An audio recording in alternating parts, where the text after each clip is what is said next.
Welcome to the Writer Groupie Podcast. I'm Kim Smith, the writing guru, bringing you discussions, insights, and insider details on planning, producing, promoting, and profiting as a writer.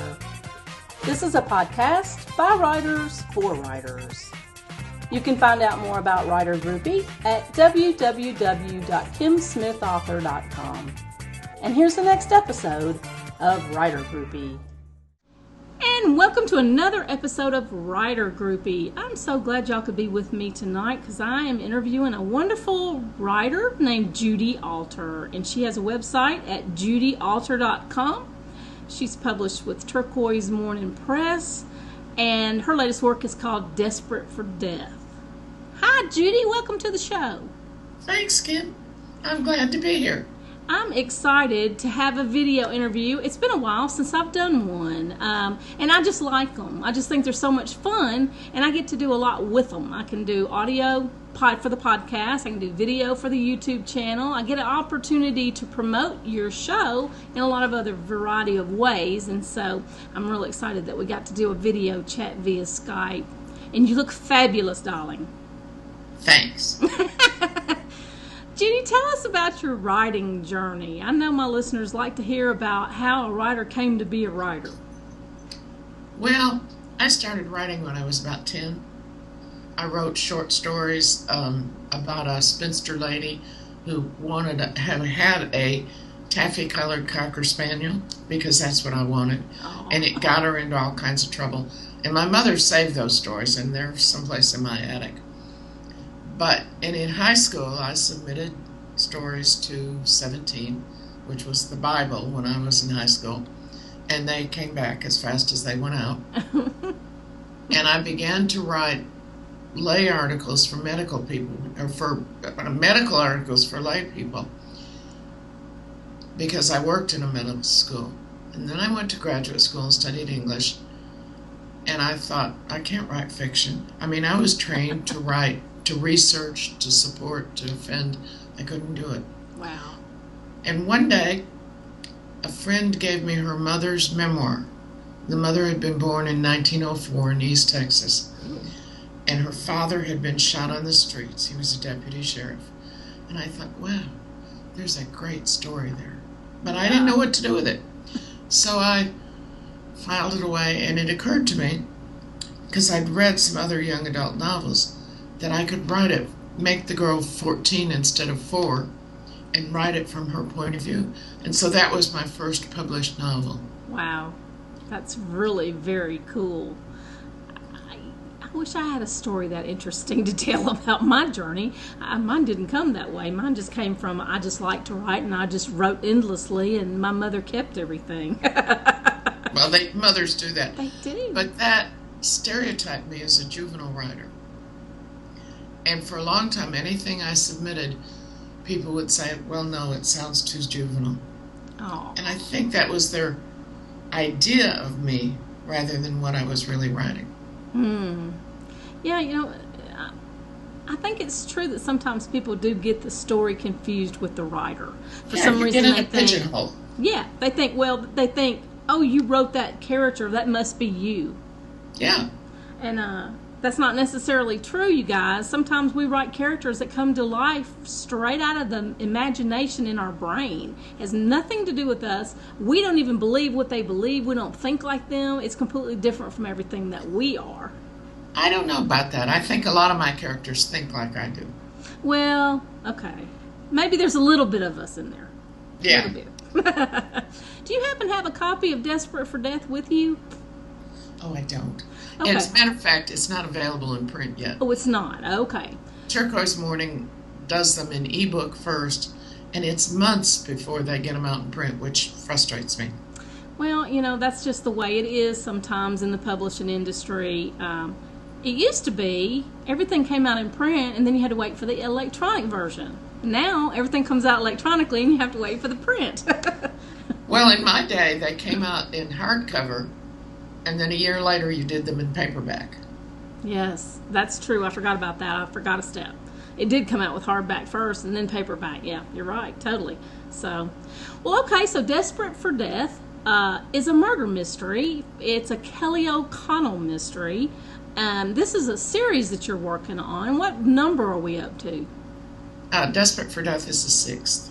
And 6th, Kelly O'Connell. Gosh, I got a lot of reading to do. I got to catch up. So how did you come by Kelly O'Connell? Tell us about this character.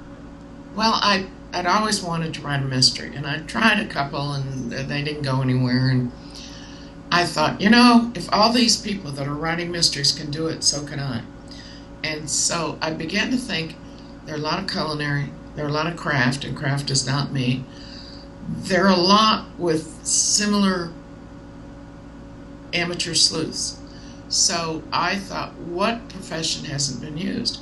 Well, I live next to a historical neighborhood, and I thought, I'll have a real estate agent who renovates craftsman houses. And so that's what Kelly does. Very interesting. And she was, in the first book, she was a single mother of 2 girls. Well, I was the single mother of 4 children for years. And my oldest daughter said to her mother-in-law, "It's a highly biographical novel." Okay, but now I see what that. you mean about your characters thinking like you, because you literally sort of wrote your life story in the pages of especially that book. Yes, I did. But then Kelly took on a life of her own. She married, she got into all these various adventures, and it just kept going. And I think the biggest compliment I got was somebody who said, "These are people you would meet in the grocery store." Oh, that's a great compliment. Yeah, it is. That is awesome. Yeah. Well, okay, so you write mysteries. I know you've gotten some other things written, however. I mean, when I looked through your website, through your list of books, you had some book covers that looked very Western flourish. Tell us about that. Well, in the 80s and 90s, I wrote primarily about women of the American West. I really got my professional career started by joining Western Writers of America. Right. And so I wrote a book called Maggie in the 80s. No, Maddie. I get them all mixed up. Maddie. And it won a Spur Award from Western Writers of America. Wow. Was it fiction? Yeah, it was fiction. Oh. And then I wrote a couple other short ones, Ballad for Sally and something else. And most of those are online. Most of my Westerns are online now as ebooks. But in the 90s, I proposed to the Bantam editor that I wanted to write a book about Libby Custer. Oh, and cool. He said, "Well, I'll have to see 100 pages." And I said, "Okay." So I wrote about Libby Custer, Jessie Benton Fremont, who was married to Charles Fremont, who was the California explorer, the Bear Flag Revolt, and all that. A cowgirl named Lucille Mulhall, though it's very much disguised. It's called Cherokee Rose. And the last one of those big, long biographical novels was In a Place from the Sundance Kid and Butch Cassidy. Yeah.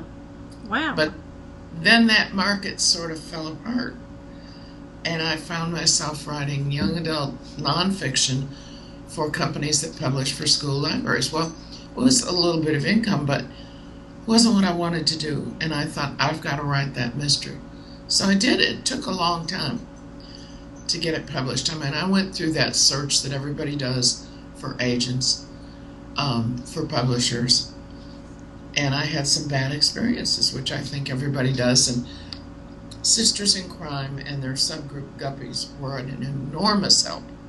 Oh. But still, I wasted a lot of time. I gave exclusives for a year. Never do that again. Things like that. Finally, I kept rewriting this one called Skeleton in a Dead Space. And I sent it to Turquoise Morning Press, and they accepted it within 2 months. Wow. And published it within 8 or 9 months. And so that was how that series started. That's awesome. Let me ask you a question. Since you've been published a number of times for quite a while now, you started writing and publishing in the 80s. What do you think has changed in the industry from maybe the time you started writing seriously to publish and today? You have to remember that I was also the director of an academic press for 20 years. Oh. So I saw publishing from both ends. Right. The things that have changed to me are the growing acceptance of self-publishing, which is a big deal. I mean, there's some really bad stuff published, but there's some really good stuff. And you have to just separate the chaff from the wheat. Ebooks are an enormous change.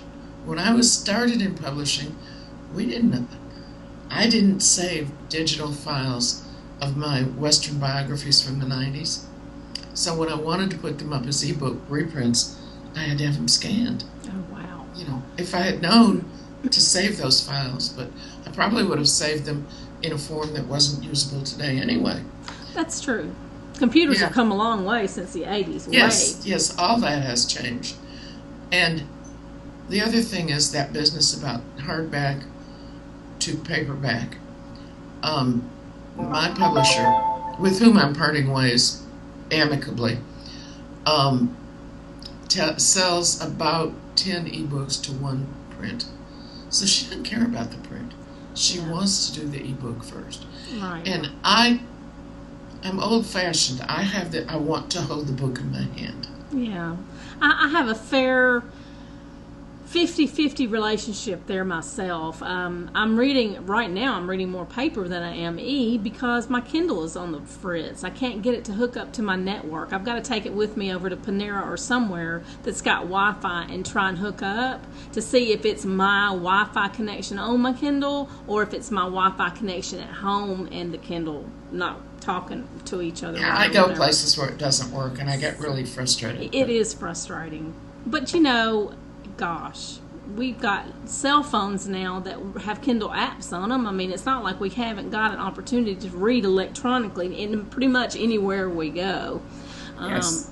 And I don't know. To me, you're right. That's the biggest change that I can remember. I've been interested in writing and publishing since the 80s as well. I used to be a member of a 4-man writing site back in the 80s called Writers for Writers, and it was all about learning craft in those years, because you had to submit to a publisher, the old-fashioned way. You had to send them a letter, and the query process was all in typewritten page, and so you only got one opportunity to make that first impression. And of course, that hasn't really changed. But I mean, to me, receiving something in the mail in a physical form versus getting an email, it's just not the same. There's a different dynamic there.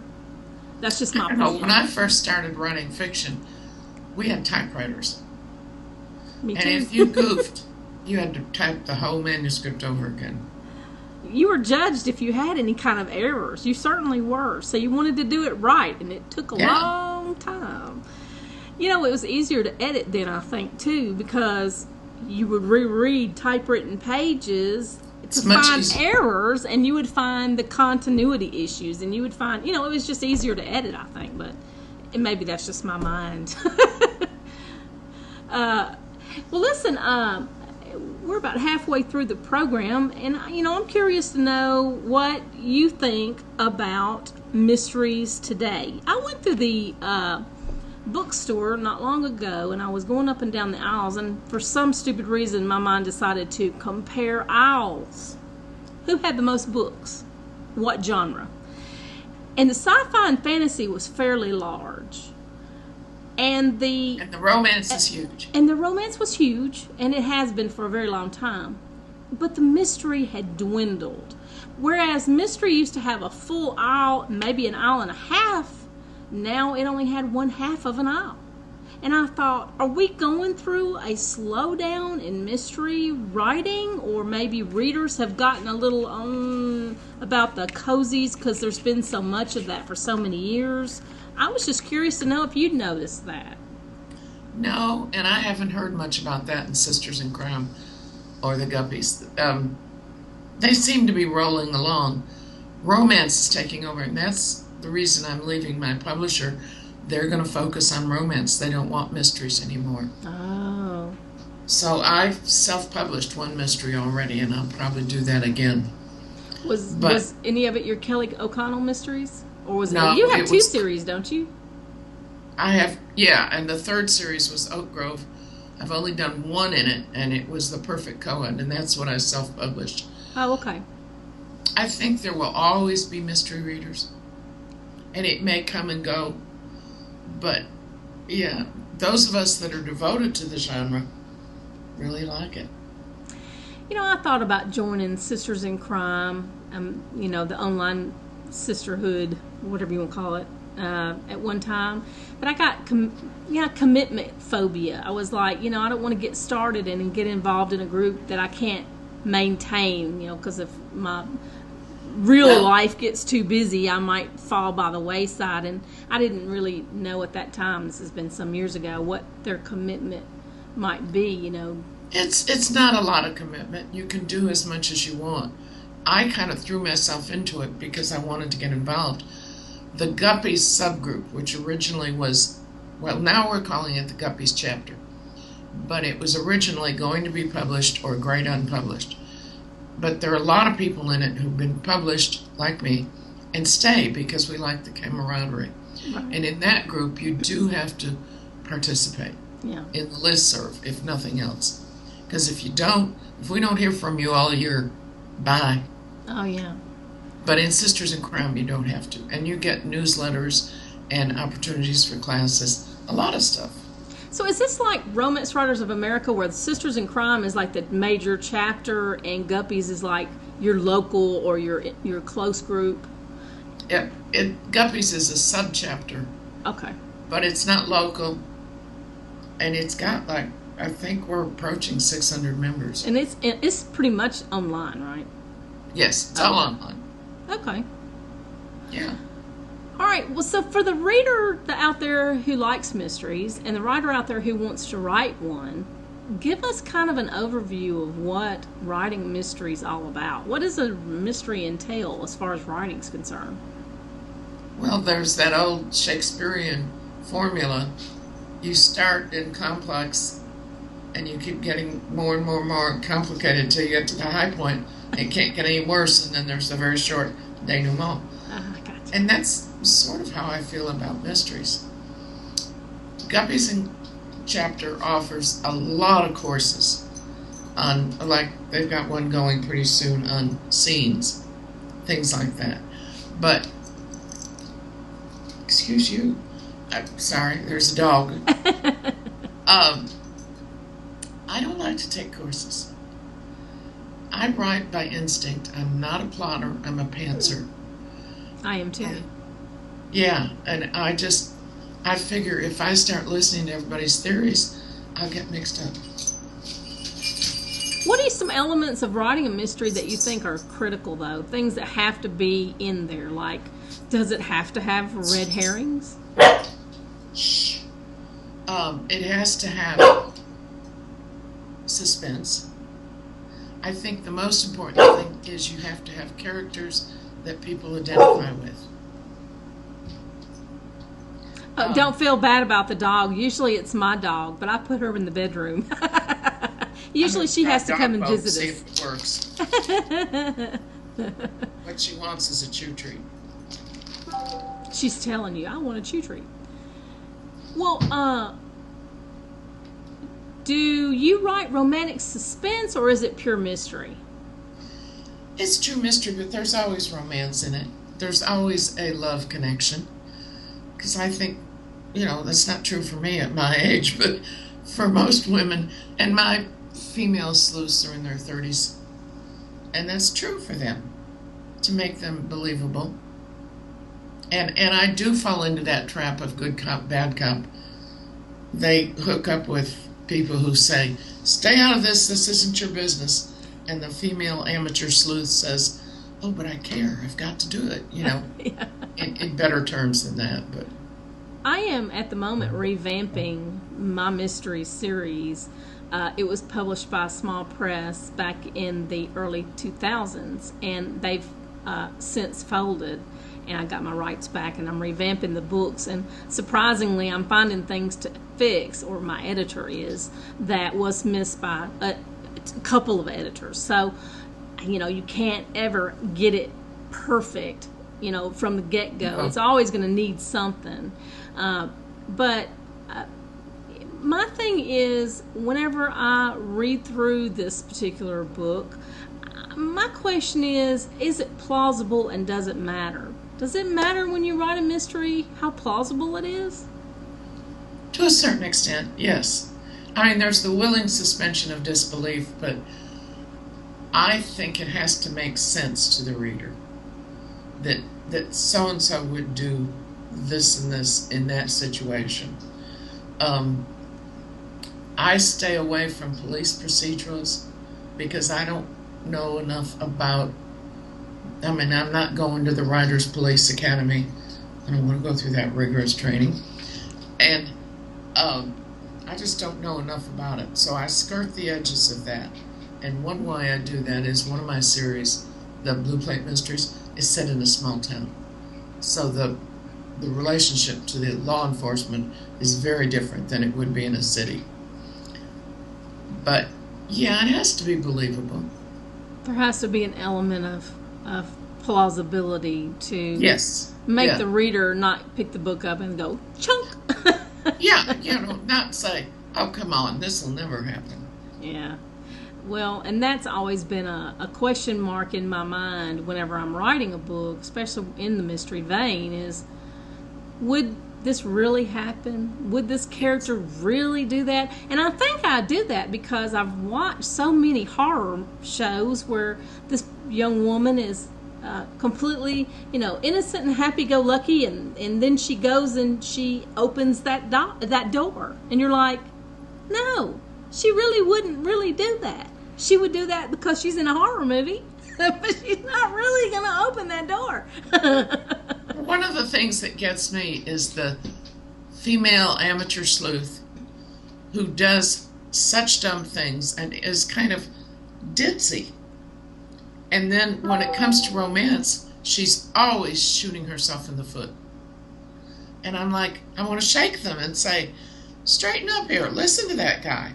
So I don't like that kind of thing. You might not like my series then, because my Shannon Wallace series is very zany. She's one of these ditzy broads, and she finds herself embroiled in some of the most horrible situations, and the book is all about how she gets herself out of it. She's got a sidekick that's crazy too, but they're meant to be caper mysteries. That's what I call them. They're caper mysteries. They're like the Keystone Cops. They're just the most bumbling people you will ever meet, and they're just a heck of a lot of fun to write. There's a big market for humor in mysteries, and I have subtle bits of humor, but I can't write a really funny mystery. It's just not who I am.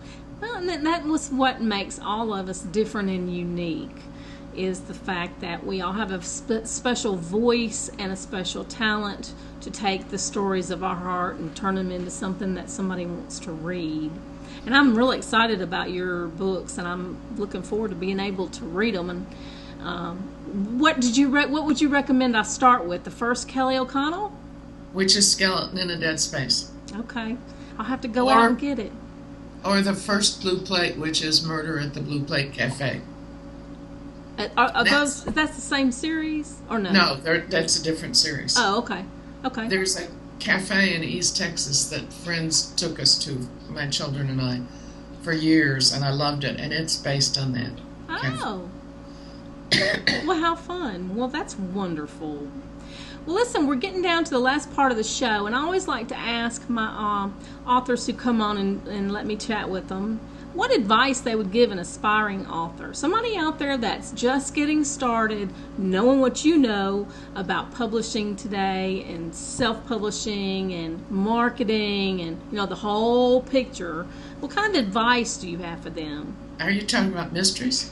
Really anything writing related, because, you write a little romance, you write a little mystery, you write a little nonfiction, you write a little history. You know what I'm saying? I mean, we're not niche authors anymore. We really do write a lot of different stuff.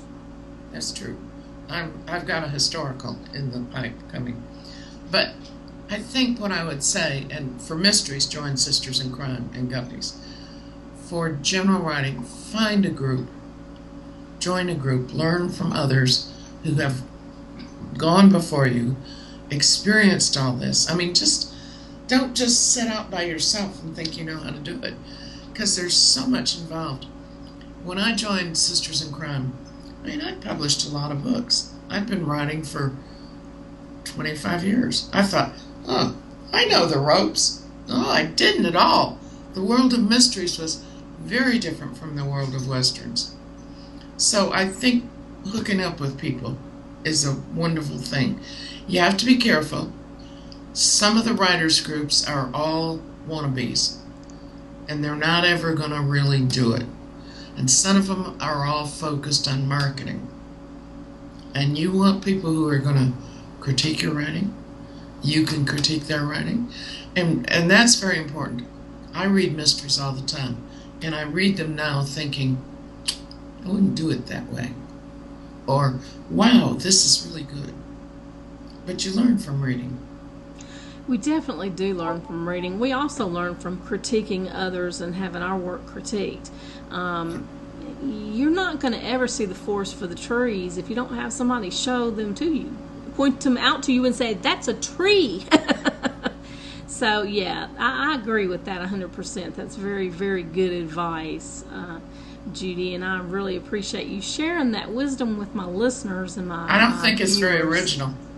Well, it's not, but we all need to hear it. I mean, I hadn't even thought about Sisters in Crime, and I can't tell you how long, and here I am about to produce my series again, and I want it to, I want it to be as good as it can be, and I feel like maybe it's time for me to revisit Sisters in Crime, give that an idea. Out in the convert. Yeah, there you go.